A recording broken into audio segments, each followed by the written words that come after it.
Are you thinking about a move to Tyler, Texas in 2025? Well, in today's video, we're going to break down exactly what's waiting for you here in the Rose City, from the affordable housing and no state income tax to the scorching summers and limited nightlife. If you're interested, stay tuned as we get into it.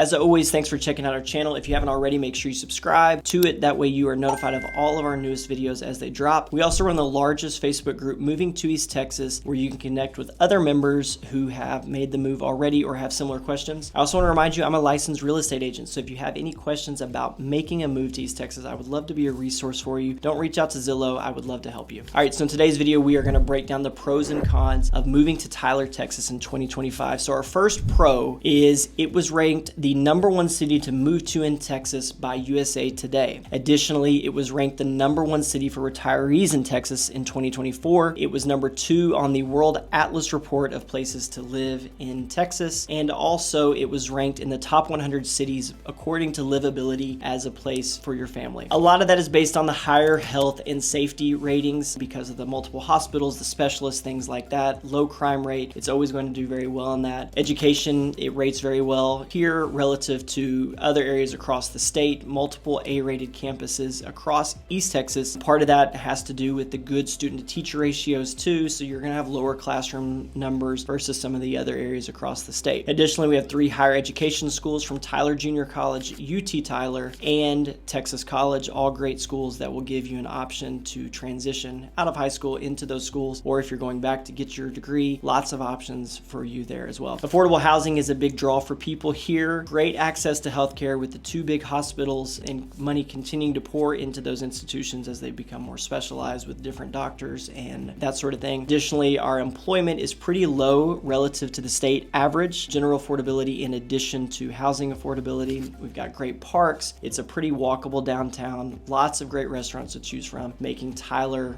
a very high-rated place, according to all the press that we've been getting in the last 12 months, as a great place to live. Now, our first con is going to be the Texas summer heat, and it is real. It sucks. Our average temperatures are 92, 93, and 94 degrees in June, July, and August. Those are our only months where it is above 90 degrees as the average temperature, the average high temperature rather. So it definitely gets hot here. It's also not a dry heat, so there is a little bit of humidity in East Texas, and that's going to make it a little uncomfortable. You know, through June and July, it's not too bad. Towards the end of July, the beginning of August, you probably try and find fewer ways to go outside just because you're tired of the heat and, you know, don't appreciate it. But summers in Texas are not comfortable. All right, the next pro on our list is all the growth and development that's happening in Tyler that's going to make it an even better place to live. First up, we've got the park side development that's going to sit on the western side of Broadway or 69 as you head out of town. It's going to have retail, entertainment, restaurants, lots of places for trails. There's going to be some green space. It's just going to make it a really cool spot that's going to have really whatever you want to do, like you see in a lot of the bigger metros and whatnot. It'll be a great community space for all those things that we listed above. Additionally, we have the Bellwood development on the west side of town. It's going to have a little bit of a mixed use space. You're going to have retail, more restaurants, some multifamily housing. Additionally, some hotels are in the mix to be built up there, and that's really going to help the west side of town grow. Additionally, the Texan, which sits just north of I-20 and west of Lindale, is going to be another mixed use space. You're going to have restaurants, retail, there's going to be a hotel, you're going to have office space down there as well. Downtown is getting a 140 plus room hotel, which is going to be super cool, that sits on the square. That's going to be a really neat draw for that area downtown. Additionally, the West Oak community is going to be developed downtown. That's going to have more apartments and more housing options for people downtown. A lot of the stuff in that area is generally pretty older, so your options are a little bit limited if you want to live closer to downtown. And I think adding these apartments is only going to help continue the revitalization of downtown. The next con on our list is the small cultural and art scene. Not much to say other than that, honestly. It's not really a lot to talk about here. We do have an annual arts festival. I've never been. I don't know that it's really that big of a deal outside of to the other people that are there. I'm not saying it's not good or anything like that. It's just not a big priority in our community. Outside of live music, your options in terms of the arts and things like that are going to be limited. We do have community civic theater and things like that, but generally the arts is just a little bit more limited here than it's going to be in bigger metro areas and things like that. Not unusual probably for a town of our size, but it is something to be aware of. All right, the next pro on our list list is going to be how Tyler acts and kind of merges the small town feel with the big city amenities. Lots of tradition through tons of annual events that make Tyler a great little area. Talk about Friday night lights and all the great East Texas high school football is absolutely a draw. High school football is pretty special in most places here, and just being able to go to that is kind of, a fun tradition every Friday night. Additionally, we've got the Rose Festival and the Rose Parade that have been going on for more than 100 years here. Really a big draw here, kind of breaking down the history of Tyler and just kind of giving you a sense of the community. Just a fun annual tradition. We also have the East Texas State Fair,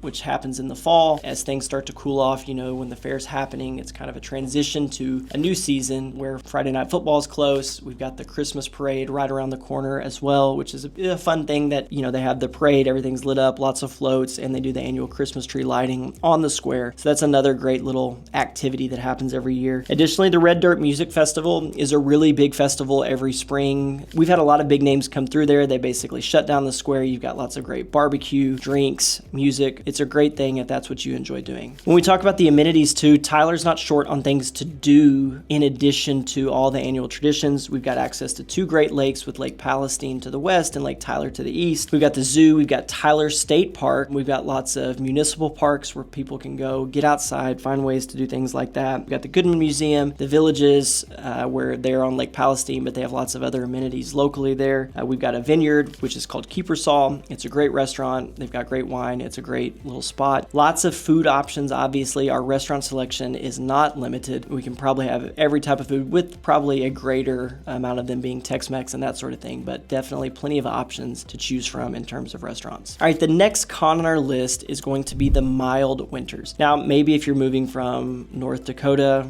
or a place that's very cold, you may welcome a mild winter. You're tired of the bitter cold to where you can't go outside essentially because it's so cold. We don't have that here. It gets cooler for sure during the winter, but it's not anything unbearable. We don't really get a lot of snow or things like that. It's probably once a year maybe. We may have an ice threat, similarly. So our winters here are pretty mild. We don't really have 4 distinct seasons. So if that's a priority on your list, Tyler may not be the spot for you. The next pro on our list is Tyler's strong economy. The 2 hospitals here, Christus and UT Health, are a big part of the local economy. They employ, I think, somewhere close to 10% of all people in Tyler. Additionally, we've got lots of development and investment from outside groups bringing money into Tyler because they believe that the economy can support it. When we just talked about and listed all the things that are being built and developed, that's a lot of outside capital coming into Tyler because they believe that it's got the economy to support that. Additionally, we've got the universities here, which employ a lot of people. We've got great manufacturing from Tyler Pipe, and Sanderson Farms. So the low unemployment that we reference comes from a lot of these big operators here that provide a good amount of jobs for the community. The last con on our list is the limited nightlife. I think this applies if you're in your early 20s, you want to stay out super late, meet lots of people, go bar hopping and things like that. This isn't the place to do that. A lot of the places are not right next to each other, so you're going to be limited in terms of going from one place, maybe having to catch an Uber to get to the next place, or have a designated driver and drive. And that's not typical of a big city where you can go from bar to bar, in a strip like that. People do complain about not having a Topgolf or things like that, but probably don't really understand the requirements needed for something like that to be profitable and make money. Personally, I think Tyler's nightlife is fine. There's plenty of great places to go eat, places to have drinks after, plenty of things to take my kids to do to keep them active and keep them busy. So while the nightlife may not be perfect for somebody in their 20s or teens, I do think it offers a lot for people of a certain age who have families and that sort of thing. There's still plenty of things to do. And the final pro on our list is going to be the cost of living. Tyler is 15% lower than the U.S. average when we talk about overall cost of living and 10% lower than the Texas average. Part of that is made up in the median housing price here in Tyler in the last 12 months was $305,000 compared to $418,000 across the country. Additionally, we're going to have a lower tax rate than most of the major metros. So while our property taxes are a little bit higher in Texas than other places, it's not going to be too bad relative to some of those bigger metro areas like Dallas, Fort Worth, Houston, San Antonio, Austin that are going to be close to 3% annually, to where Tyler is going to be right around 2% typically. That's going to wrap up our pros and cons of moving to Tyler, Texas in 2025. Please leave us a comment, give us your thoughts and feedback on what you think the good and bad things are about Tyler, Texas. Again, if you're thinking about making a move to East Texas, I'm a licensed realtor and would love to be your resource and friend in real estate. estate here in East Texas. Don't forget our Facebook group, Moving to East Texas, where you can connect with other people who have made the move already. And until then, we'll see you on the next one.